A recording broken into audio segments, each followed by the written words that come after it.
దేవుని నామానికి వందనాలు. డాక్టర్ తెరెసా పాల్ గారు రాసిన శాశ్వత సత్యము పుస్తకము నుండి మీరు వింటూ ఉన్నారు. యేసు లేచి ఉన్నాడు. గట్టి భద్రత ఉన్నా ఏం జరిగింది? యేసు జయశీలుడై సమాధి నుండి లేచాడు.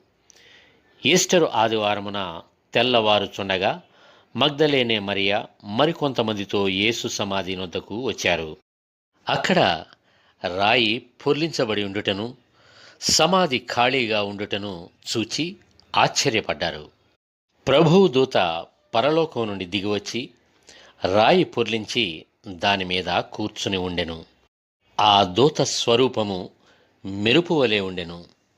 అతని వస్త్రము హిమమంత తెల్లగా ఉండెను. అతనికి భయపడుట వలన కావలివారు వణికి చచ్చిన వారి వలె ఉండిరి. దూత ఆ స్త్రీలను చూచి, మీరు భయపడకుడి, సిలువ వేయబడిన యేసును మీరు వెదకుచున్నారని నాకు తెలియను. ఆయన ఇక్కడ లేడు.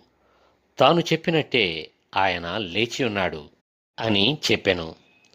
మగ్దలేనే మరియ మహా ఆనందంతో అక్కడ నిలుచుండెను.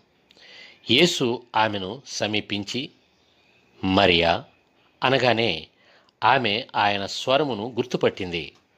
యేసు ఆమెతో, మీరు వెళ్ళి నేను మృతులలో నుండి లేచి నా తండ్రి యొద్దకును మీ తండ్రి యొద్దకును, నా దేవుని యొద్దకు మీ దేవుని యొద్దకు వెళ్ళుచున్నానని నా సహోదరులతో చెప్పుడి అన్నాడు.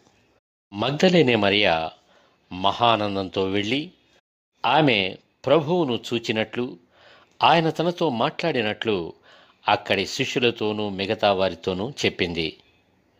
ప్రియ స్నేహితులారా, యేసు మరణాన్నుండి లేచాడు.